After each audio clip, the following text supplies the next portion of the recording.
आंत के कैंसर से बचाता है शाकाहारी भोजन।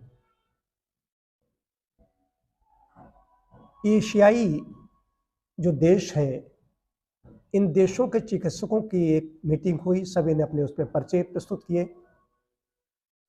उसमें जापान, कोरिया से लेकर के नेपाल, भारत, इनके सबके डॉक्टर उसमें थे। तो उन्होंने इसमें बात निकल करके आई कि एक कैंसर के सभी के अंदर एजेंट रहते हैं, लेकिन मांसाहार अगर पहुंचेगा, मांस भोजन अंदर जाएगा तो कैंसर उसको बढ़ावा देंगे और कैंसर हो जाएगा। शाकाहार अगर हम लेंगे तो शाकाहार में एक तो फाइबर होता है। उसका कारण क्या है? फाइबर होता है। फाइबर की कमी आंतों में, जो आंत का कैंसर हो रहा है, जो रेक्टम का जो कैंसर हो रहा है, ये आंतों की बहुत ज़्यादा ऐसी बीमारी आ रही हैं, उसके पीछे यही है फाइबर की कमी, रेशेदार चीज़ों का अभाव। रेशेदार चीज़ों के अभाव से कैंसर जैसी घातक बीमारियां हो रही हैं। उससे बचने के लिए मांस का वर्जन आवश्यक है, मांस को बिल्कुल छोड़ना पड़ेगा। और जो शाकाहारी है उनको भी ये ध्यान रखना पड़ेगा कि शाकाहार में भी रेशा कितना जा रहा है। रेशेदार चीज़ें, अगर हमने ऐसे भी केस देखे हैं जो शाकाहारी हैं लेकिन रेशेदार चीज़ों का उनके भोजन में अभाव है। रिफाइंड चीज़ों का सेवन ज़्यादा करते हैं, मैदा से बनी चीज़ों का सेवन ज़्यादा करते हैं।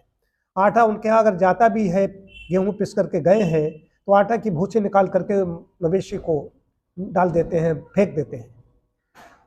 ऐसी स्थिति में क्या होगा?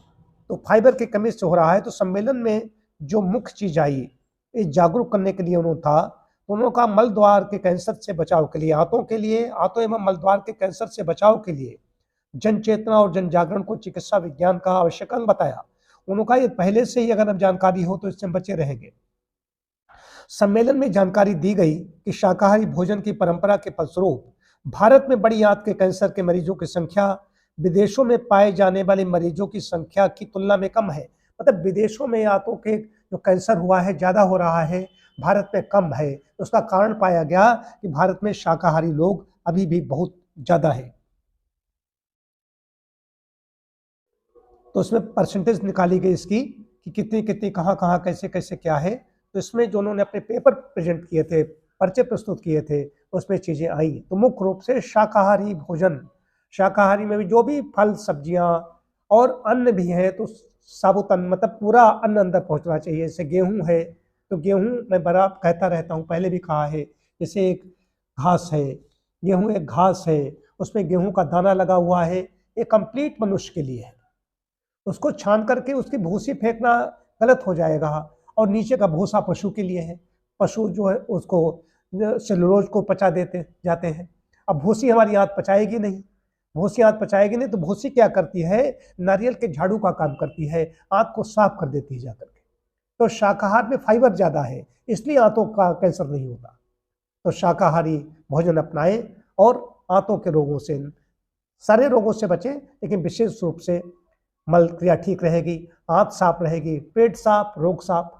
पेट साफ रहेगा कोई रोग होगा नहीं, यदि कोई हो गया है तो पेट साफ होने लगेगा, वो भी चला जाएगा। सीधी सी बात।